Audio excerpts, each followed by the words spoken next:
Chapter 1, Part 2. Terms that describe status in hierarchy.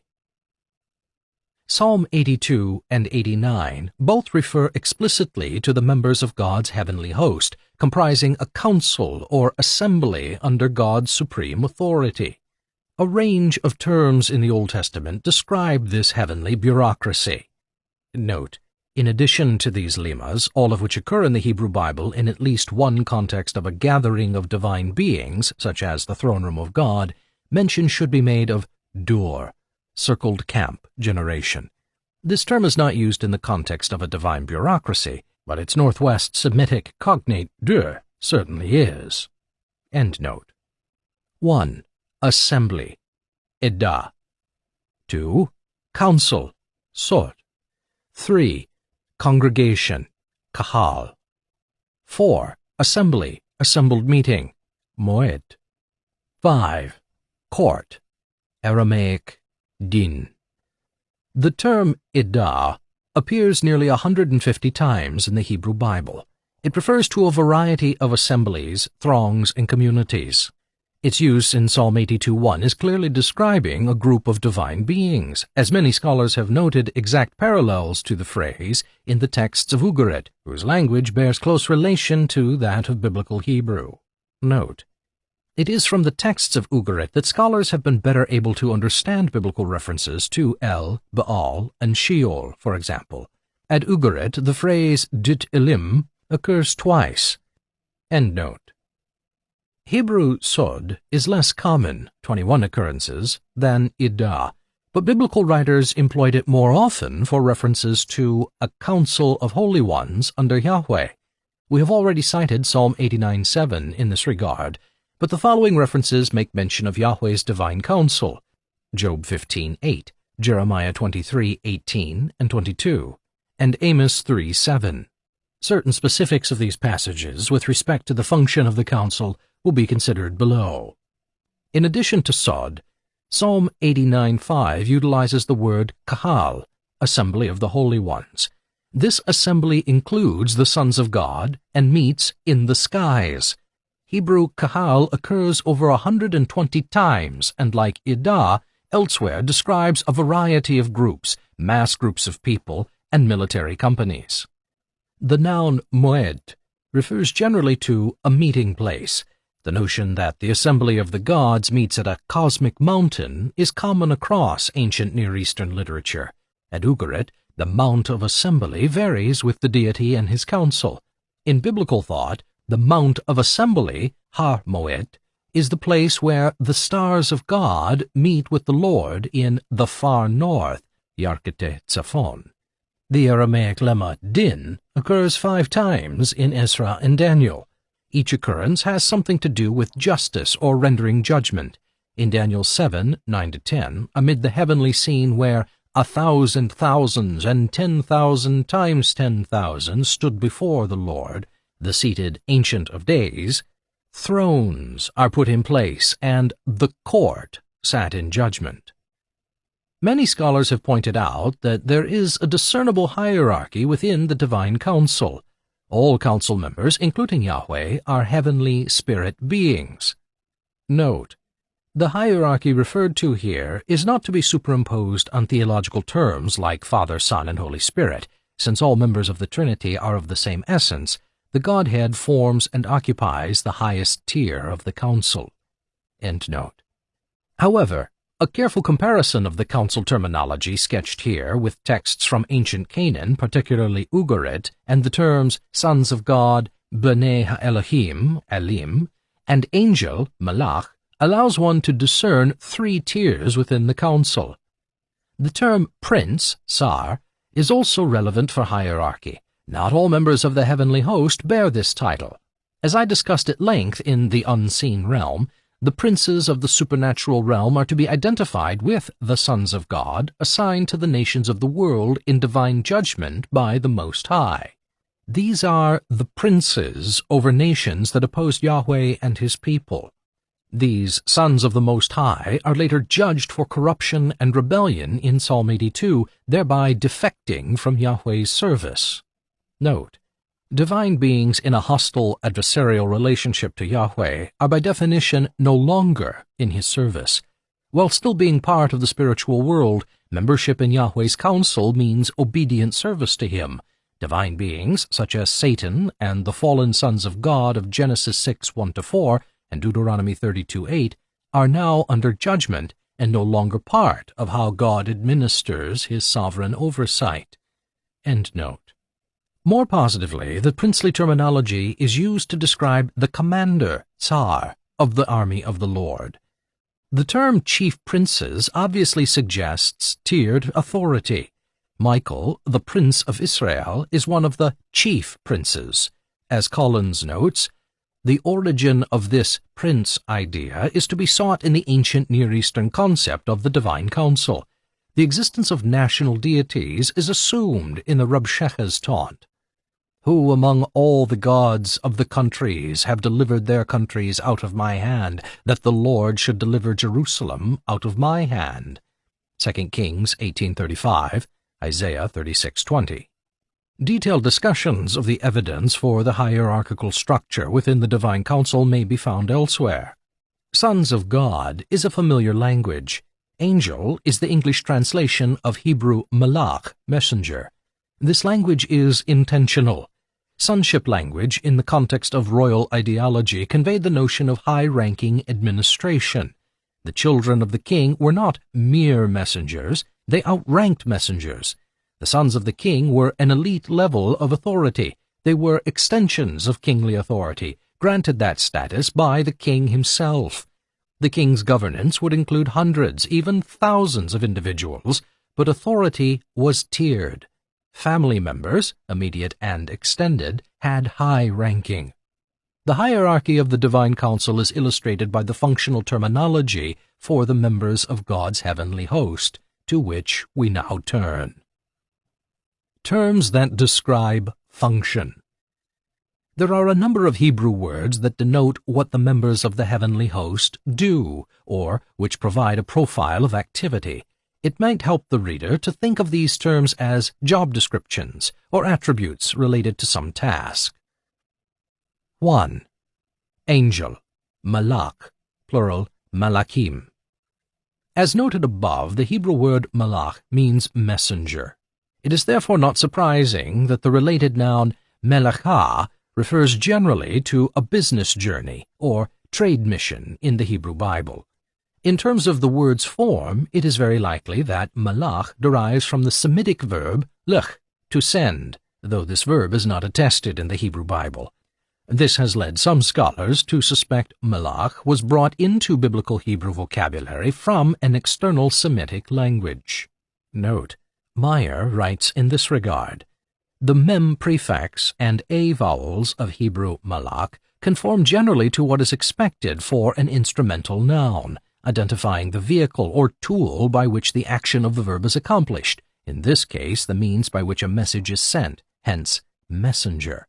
Because the verb is not attested in Hebrew, some suspect that this noun is a loanword from another language. However, since the root is widely attested in the Semitic languages, and since even the verb is attested in Northwest Semitic, Ugaritic, it is best to see the Hebrew noun as a relic of a once more generative root that otherwise disappeared in Hebrew because of a semantic overlap with a preferred and less specific term, sleh, send. End note. The meaning of messenger for Hebrew, malach, is quite apparent from passages where human messengers are sent to deliver a message or to bring back a message or report. Human beings sent from God are also described with malach. These examples, for example priests, those initially sent out without a message to deliver, show us that the primary idea behind the term is not a message, but being sent out to serve God. Supernatural spirit beings sent from God are the most frequent referent of the term. The English translation angel, which is actually drawn from the Greek New Testament angelos, serves to distinguish supernatural messengers from human ones. It is interesting to note that angelic messengers are at times explicitly described as men, anashim, in the Old Testament. Note, Note that in Genesis 19, 1-22, the Hebrew text alternates between describing the angelic messengers as angels, malachim, and as men, anashim. Compare verses 1 and 15, malachim, with verses 10, 12, and 16, anashim. Endnote. Human form can more or less be assumed in other passages, as it would seem necessary for a human being to be able to comprehend that divine beings were present. Note, in biblical material there are no instances where angels are described as women. This likely reflects an Israelite culture that, for the most part, assigned leadership roles to men. Zechariah 5:9 is often offered as an exception to this portrayal, but it is not. See chapter 8 for discussion. Endnote. There are exceptions to this template, and so it cannot be said that human form was necessary for angelic interaction with people. Human form for God himself is also common in the Old Testament. Note, Genesis 18-19 is perhaps the most well-known instance where Yahweh comes to people as a man. Endnote. The term angel, then, is basically a job description. A spirit being from God's heavenly host sent by God to deliver or receive a message. This is a particular subset task of the broad service the members of the heavenly host render to God. As we shall see later, the term also factors into discussions of hierarchy in the supernatural world of the Old Testament.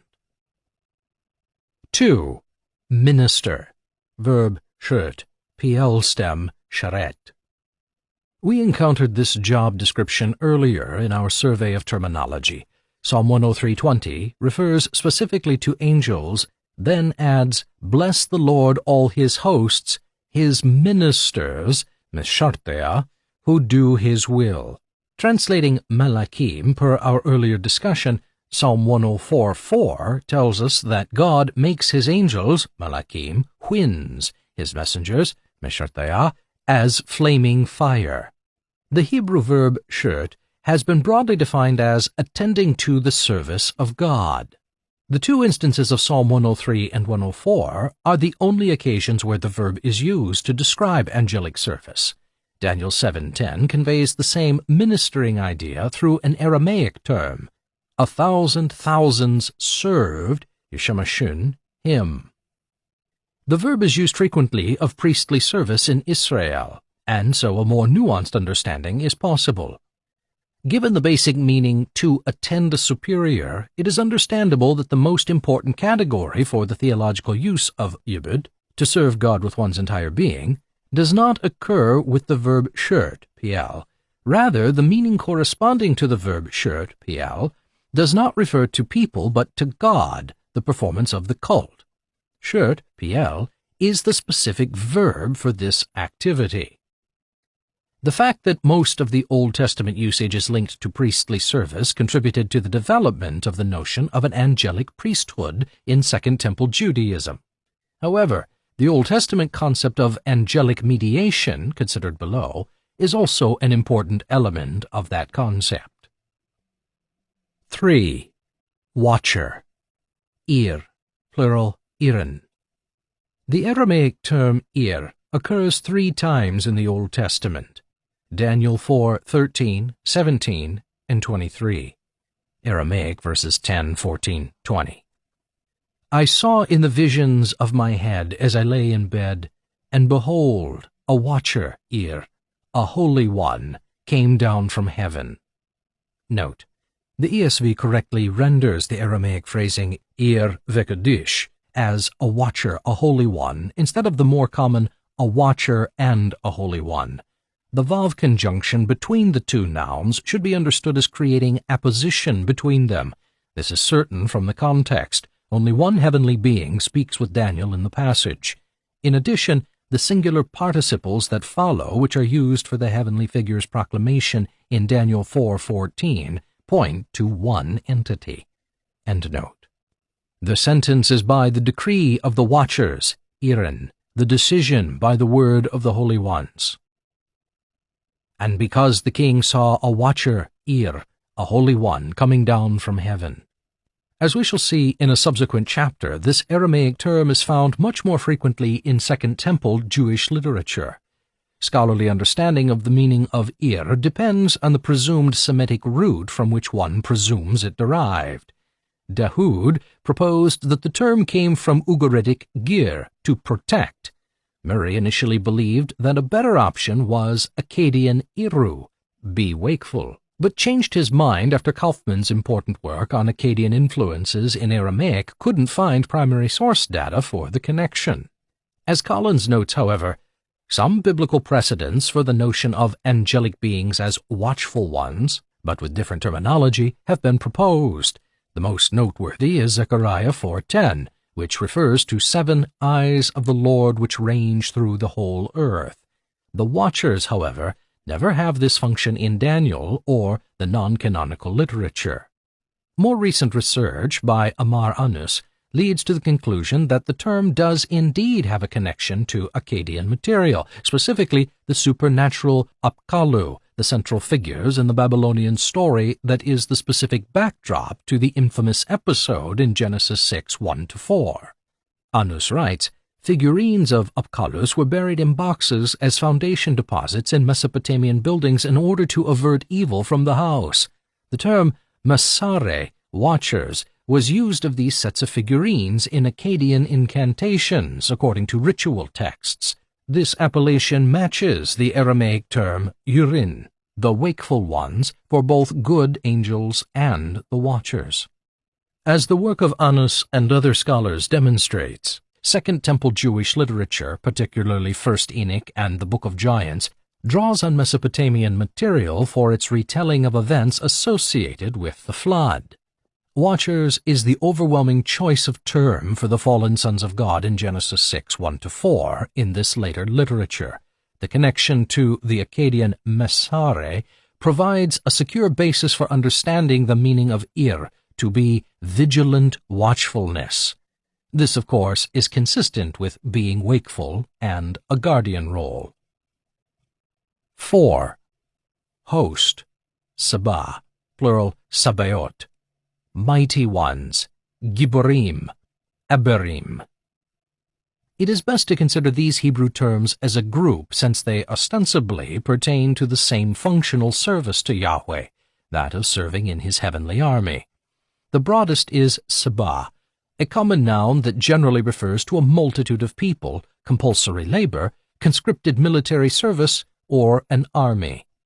Host terminology overlaps with several of the Hebrew words we've studied. As we saw in 1 Kings 22:19, God is surrounded by the heavenly host, Sabah, of spirit beings. His ministers in Psalm 102:21 are called his hosts, Sabayah. The same term is used in parallel to angels in Psalm 148:2. Since the spirit beings in God's service are called stars, it is no surprise to see them collectively referred to as the host of heaven. The most familiar association of host terminology with God's loyal heavenly agents is Lord of Hosts. The phrase is highly controversial in Old Testament scholarship, mainly because it is quite unusual in Biblical Hebrew to link the divine name with another noun. Some scholars argue that it is grammatically impossible. Note, the more technical and accurate way of expressing this issue is that it has long been thought that Hebrew grammar forbids the divine name in a construct phrase. The problem is that in the phrase Lord of Hosts, the divine name is in the Hebrew construct position, something that for many years was considered grammatically impermissible. The opinion of Yuan and Muraoka is representative. In the divine name, Yahweh Sabaoth, the first noun, being a proper noun, cannot be constructed in the second. Endnote. Consequently, scholars have proposed a variety of translations of the combination other than the traditional Lord of Hosts. As Mettinger points out, opinion on this matter has shifted, mainly because clear instances of the divine name in the Hebrew construct position in phrases have surfaced in extra-biblical texts. The traditional understanding, vis-a-vis, as a construct relation, Yahweh of Sabaoth, seems the most probable solution and is made less problematical by the epigraphic attestation of analogues such as Yahweh of Timan and Yahweh of Samaria in Kuntilat Ajrud. But even if this is the case, the construct relation itself allows for various interpretations of the Zebaot element.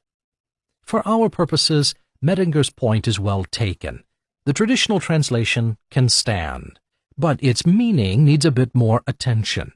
What exactly does Lord of Hosts mean? Certainly it speaks of Yahweh as Commander-in-Chief. It is not disputed that the hosts are his, and he commands them. Perhaps the most fruitful of the alternative translation attempts is to consider the second element of the phrase, which Hebrew grammarians call an intensive plural abstract. The result would be that the phrase means Yahweh the Almighty. The phrase therefore conveys a characteristic designation for the God-King enthroned on the cherub throne as uncontested Lord of all heavenly powers. Angels are referred to as Gibborim in one passage, Psalm 103:20. Bless the Lord, O you his angels, you mighty ones, Gibborim, who do his word. The wider context isn't overtly military. That acknowledgement does not eliminate the possibility that the psalmist was influenced by the divine warrior motif when he chose the term. It is true that Gibborim frequently describes warriors, but this is not always the case.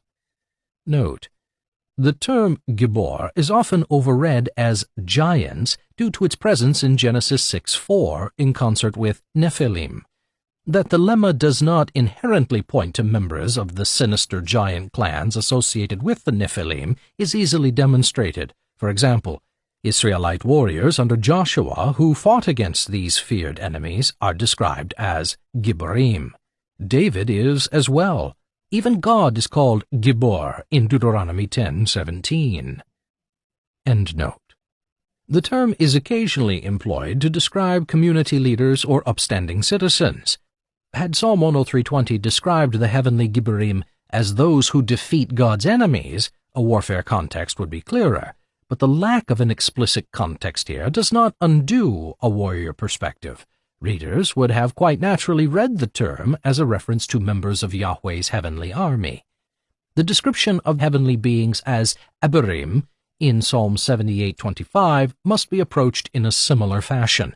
As part of his lengthy recollection of Israel's obstinate behavior in the wilderness, the psalmist wrote, "And he, God, rained down on them manna to eat, and gave them the grain of heaven. Man ate the bread of angels, Abirim. He sent them food in abundance." The immediate context is not militaristic, yet Abir, singular, is used of warriors, but the term broadly refers to virility and strength. Able-bodied is likely an appropriate understanding of Abir. This characterization would of course be required of a soldier, so usage of the term for fighting men makes good sense. This brief survey of usage may create the impression that the ESV translation of Abirim as angels is idiosyncratic. The choice is not as odd as one might suppose. Manna was called the bread of heaven. The plural Abirim can be understood as an instance of metonymy, a figure of speech consisting of the use of the name of one thing for that of another for which it is an attribute or with which it is associated. Plural mighty ones associated with heaven, the dwelling place of God, would make angels an option for translators. But, as metonymy, this instance of Abirim contributes little to the military metaphor. Note: the lone occurrence of Shin-un, archers, in Psalm 68:17, Hebrew verse 18, occurs in a militaristic context but is problematic. The term may be cognate to Ugaritic Tanin, itself related to Akkadian Shinanu, archer, chariot archer. The Hebrew phrase Alpe Shin-an would therefore mean thousands of warriors. This is Albright's position. However, there is another alternative based on arguments of ancient Semitic phonology, a glide marker, that prevents Albright's proposal from being decisive. This alternative would produce a lemma that simply produces a meaning of incalculable thousands with no military nuance. The Septuagint reads, Euthanunton, rejoicing ones, which may indicate a Hebrew reading of Shenin, a reading found in one Hebrew manuscript. End note. 5. Mediator. Melitz. In Job 33, Elihu, one of Job's miserable comforters, rebukes him as follows: Man is also rebuked with pain on his bed, and with continual strife in his bones, so that his life loathes bread and his appetite the choicest food. His flesh is so wasted that it cannot be seen, and his bones that were not seen stick out. His soul draws near the pit, and his life to those who bring death. If there be for him an angel, a mediator, one of the 1,000, to declare to man what is right for him, and he is merciful to him, and says, Deliver him from going down into the pit. I have found a ransom. Job 33, 19-24. The verse of interest for our study is Job 33:23. If there be for a man an angel, a mediator. The Hebrew term translated mediator is malitz. It occurs in the phrase malach malitz, a grammatical construction that is not a construct phrase that would require a translation like a messenger, angel of a mediator. Rather, as Meyer notes, they are either in apposition, function as poetic parallels, or the first noun is modified by the second adjectival participle.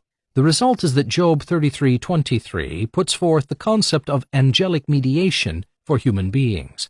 As we will learn in the next chapter, mediation can be understood as turning to someone for an explanation of God's activity. This would make good sense in Job's case, but the coherence of the idea requires understanding participation within the divine counsel. 6. Cherubim, cherubim, seraphim, seraphim. It may seem strange to find these familiar words considered together in the section focused on functional terms. In fact, both Hebrew terms describe the same function, guardianship of the presence of God. Hartenstein notes, Seraphim and cherubim both belong to the so-called Michwesen, hybrid figures. This means they are combining attributes from various animals and from humans. We find such beings in the ancient Near East, especially in contexts necessary to represent power and to prevent evil. In Mesopotamia, the powers of the universe were concentrated in the main city. The inhabitants of that city were, on a mythical level, identical with the cosmic abodes of the gods. This spatial symbolism involved distinctions between the higher and lower regions of the world, vertical dimension, and outer areas, horizontal dimension. When the ancient mind travels, in reality or imagination, through peripheral regions, the inhabitants of distant lands seem to be strange and dangerous. So the hybrid figures often were depicted as non-humans and monsters in opposition to men.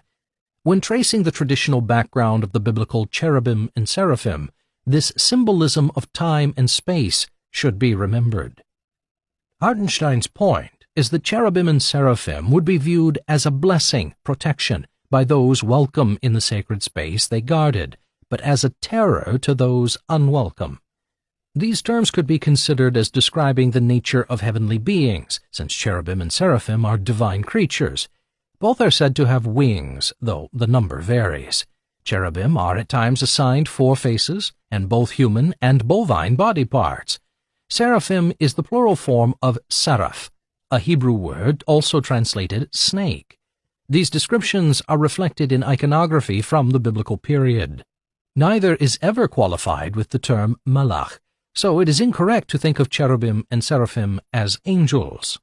In Alice Wood's detailed treatment of the Hebrew term in her major study on cherubim, she notes, Shades of meaning that are attributed to the cherubim in the biblical texts can be further accentuated by means of a comparison with the corresponding Semitic data. It is the form kuribu, derived from the Akkadian karabu, to pray, that provides us with the closest lexical parallel to the biblical karuv. If the two words are etymologically related, then the Akkadian evidence highlights the apotropaic qualities of the cherubim. Note: the term apotropaic means to avert from evil, which by extension refers to the pollution of sanctity. End note. The cherubim are placed at the boundary between the sacred and the profane to protect the holy from contamination. Protecting the sanctity of God's presence is obviously a functional role. While this meaning is elicited from comparative Akkadian material, it is Egyptian literature that informs us that seraphim perform the same function. It is common for interpreters to presume the lemma behind seraphim is the verb saraf, which means to burn. As recent research has shown, this is only part of the picture. As I noted in The Unseen Realm, it is more likely that seraphim derives from the Hebrew noun saraf, serpent, which in turn is drawn from Egyptian throne guardian terminology and conceptions. As recent research demonstrates, the Egyptian uraeus serpent, drawn from two species of Egyptian cobras, fits all the elements of the supernatural seraphim who attend Yahweh's holy presence in Isaiah 6. The relevant cobra species spit burning venom, can expand wide flanges of skin on either side of their bodies, considered wings in antiquity, when threatened, and are obviously serpentine. As Joines notes, the protective nature of the uraeus cobra is evident. A function of the uraeus is to protect the pharaoh and sacred objects by breathing out fire on his enemies. Summary. Our brief overview of Old Testament terms for God's heavenly host and its members ought to make clear that talk of angels in the Old Testament is both too simplistic and incomplete. We are, of course, accustomed to that term, but it fails to do justice to how an Israelite would have thought about the spiritual world. As we proceed chronologically into the Second Temple and New Testament eras, we'll discover how the variegated vocabulary of the Old Testament outlook was lost, providing some explanation for our own contemporary ignorance of the complexities and nuances of an Old Testament theology of the heavenly host. Our immediate task is far from complete, though. Now that we have a grasp of the Old Testament terminology for God's divine council and its members, we need to get into specifics, what they actually do.